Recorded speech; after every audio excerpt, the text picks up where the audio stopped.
இந்திய ஜனநாயகத்தின் ஆகச்சிறந்த வெற்றியே அது ஒரு சாமானியனுக்கும் அதிகாரத்தின் கதவுகளை திறக்க வல்லது என்பதுதான். அரசியல் பின்னணி இல்லாத ஒருவர் மாநிலத்தை ஆளும் அளவு உயர்வது மட்டுமில்லை, சமூகத்தில் நட்சத்திர அந்தஸ்து கொண்ட தவேக தலைவர் விஜய் போன்றவரையும் எளிய வாழ்க்கை வாழும் ஒருவரையும் சரிநிகர் சமானமாக்கும் சக்தி படைத்தது ஜனநாயகம். அதற்கு ஓர் உதாரணத்தை மேற்கு வங்கத்திற்கு சென்று பார்த்து வரலாம். மாதம் 2500 ரூபாய் தான் சம்பளம். மற்றவர் வீடுகளில் பாத்திரங்களை கழுவி துப்புரவு பணிகள் செய்த ஒரு பெண்மணி இன்று அதே தொகுதியின் சட்டம் இயற்றும் அதிகாரத்தை பெற்றுள்ளது ஒட்டுமொத்த நாட்டையும் வியப்பில் ஆழ்த்தியுள்ளது. அவர்தான் மேற்கு வங்க மாநிலம் ஹவுஸ்கிராம் தனித்தொகுதியில் வென்றிருக்கும் பாஜக வேட்பாளர் கலிதா மாஜி.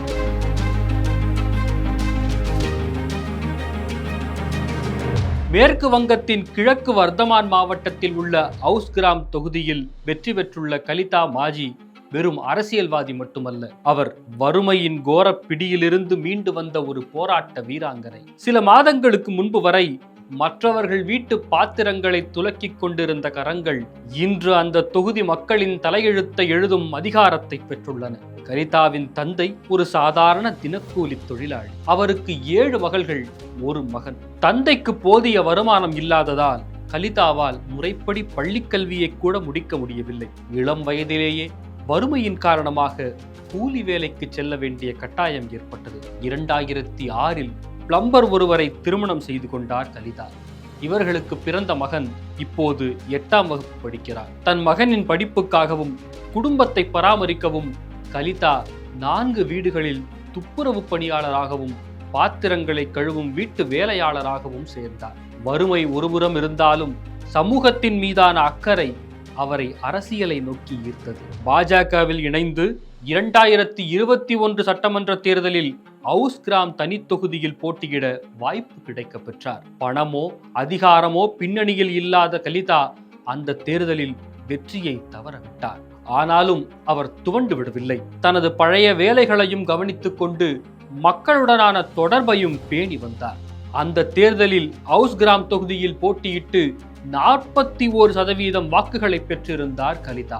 2026 தேர்தலில் மீண்டும் அவருக்கு வாய்ப்பு வழங்கப்பட்ட போது மக்கள் அவர் மீது மாறாத நம்பிக்கையை கொண்டிருந்தார்கள்.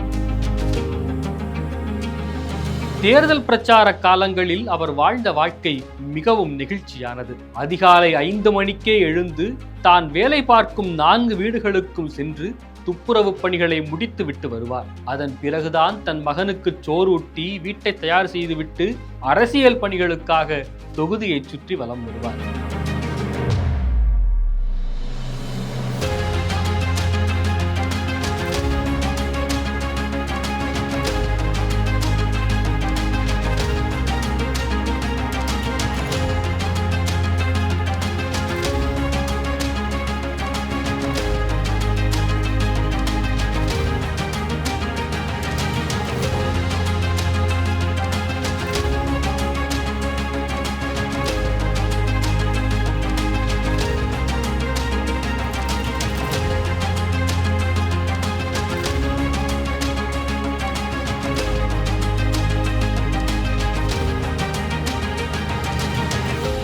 மாதம் 2500 முதல் 4500 ரூபாய் வரை மட்டுமே ஊதியம் பெற்று வந்த பெண்மணி லட்சக்கணக்கான மக்களின் பிரதிநிதியாக தேர்ந்தெடுக்கப்பட்டுள்ளது அரசியல் வரலாற்றில் ஒரு மைல்கல்லாக உள்ளது. எனக்கு வறுமை என்றால் என்னவென்று தெரியும். ஒருவேளை உணவிற்காக ஒரு ஏழை எவ்வளவு கஷ்டப்படுவான் என்பதை நான் அனுபவித்திருக்கிறேன். அதனால் தான் மக்களுக்காக பணியாற்ற அரசியலுக்கு வந்தேன் என்று கலிதா கூறுவது அவரது நேர்மையை பறைசாற்றுகிறது. இந்த தேர்தலில் கலிதா மாஜிக்கு எதிராக அகில இந்திய திரிணாமுல் காங்கிரஸ் சார்பில் போட்டியிட்டவர் ஷியாமா பிரசன்ன லோஹர். 41 வயதான இவர் சட்டப்படிப்பு முடித்த ஒரு வழக்கறிஞர். செல்வாக்கு மிக்க கட்சி பின்னணியும் சமூக அந்தஸ்தும் கொண்ட இவரை எதிர்த்து ஒரு சாதாரண வீட்டு வேலை செய்யும் தொழிலாளியான கலிதா களம் கண்டார். தேர்தல் ஆணையத்தில் தாக்கல் செய்யப்பட்ட பிரமாண பத்திரங்களின்படி ஷியாமா பிரசன்ன லோஹர் 64,41,819 ரூபாய் மதிப்புள்ள சொத்துகளையும் வாகனங்களையும் கொண்டவர். ஆனால் அவரை எதிர்த்து போட்டியிட்ட கலிதா மாஜிக்கு வெறும் 4,90,309 ரூபாய் மட்டுமே மொத்த சொத்து மதிப்பு. அதிலும் 1 லட்சம் ரூபாய் மட்டுமே அவரது சொந்த சேமிப்பு. மீதி 3 லட்சம் ரூபாய் மதிப்பில் இருப்பது பூர்வீக சொத்து. கல்வி மற்றும் பொருளாதார ரீதியாக பெரும் பலம் கொண்ட ஒரு வழக்கறிஞரை மக்களின் நம்பிக்கை பெற்று உழைக்கும் வர்க்கத்து பெண் வீழ்த்தியது மேற்கு வங்க அரசியலில் ஒரு பெரும் அதிர்வலையை ஏற்படுத்தி இருக்கிறது.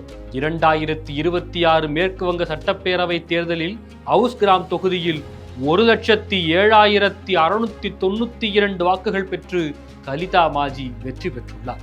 இவரை எதிர்த்து போட்டியிட்டவரை விட 12,535 வாக்குகள் அதிகம் பெற்றுள்ளார்.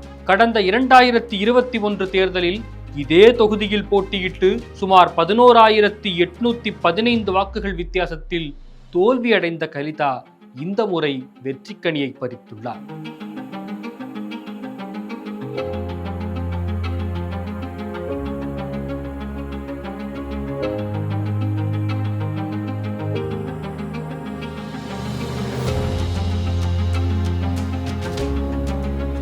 இதை பற்றி பாஜக தேசிய பொதுச் செயலாளர் BS சந்தோஷ் கூறுகையில், நாங்கள் கலிதாவின் கடின உழைப்பையும் தனித்திறனையும் மட்டுமே பார்த்தோம் என்று தெரிவித்துள்ளார். கலிதா மாஜியின் இந்த வெற்றி என்பது ஒரு தனிநபர் வெற்றி மட்டுமல்ல, இது மேற்கு வங்கத்தின் ஒட்டுமொத்த அரசியல் மாற்றத்தின் குறியீடாகவும் பார்க்கப்படுகிறது. 2026 தேர்தலில் பாரதிய ஜனதா கட்சி சுமார் 15 ஆண்டுகால திரிணாமுல் காங்கிரஸ் ஆட்சியை முடிவுக்கு கொண்டு வந்திருக்கிறது. இந்த அரசியல் மாற்றத்தில் கலிதா மாஜி போன்ற அடிமட்ட தொண்டர்களுக்கு கொடுக்கப்பட்ட முக்கியத்துவம் பெரும் பங்கு வகிக்கிறது. ஒரு சாதாரண தொழிலாளியும் சட்டமன்றத்துக்கு செல்ல முடியும் என்ற நம்பிக்கையை பாஜக இத்தேர்தலில் விதைத்தது ஹவுஸ்கிராம் போன்ற கிராமப்புற தொகுதிகளில் அக்கட்சிக்கு சாதகமாக திரும்பியுள்ளது. வெற்றி செய்தி வந்த பின்பும் கலிதாவிடம் எந்த தலைகணமும் இல்லை. இன்றும் தனது சொந்த வேலைகளை தானே செய்து கொண்டு ஹவுஸ்கிராம் தொகுதியின் ஒரு சாதாரண பெண்ணாகவே தன்னை அடையாளப்படுத்திக் கொள்கிறார். என்னை போன்ற ஏழை எளிய மக்களின் குரலாக சட்டமன்றத்தில் நான் ஒலிப்பேன் என்று அவர் உறுதியளித்துள்ளார். ஒரு சாதாரண தொழிலாளியாக இருந்து இன்று சட்டமன்ற உறுப்பினராக உயர்ந்துள்ள இவரது சாதனை விடாமுயற்சியும் நேர்மையும் இருந்தால் எட்ட முடியாத தூரம் எதுவும் இல்லை என்பதை மெய்ப்பித்து காட்டுகிறது. இந்திய ஜனநாயகம் பல தருணங்களில் சாமானியர்களின் கரங்களில் வலிமையான ஆயுதமாக மாறியிருக்கிறது. வசதி படைத்தவர்களாலும் பரம்பரை அரசியல் பின்னணி கொண்டவர்களாலும் மட்டுமே எட்ட முடியும் என்று கருதப்பட்ட அதிகார பீடங்களை சாதாரண உழைக்கும் வர்க்கத்தினர் எட்டிப்பிடிக்கும் போதுதான் ஜனநாயகம் அதன் முழு அழகையும் பெறுகிறது.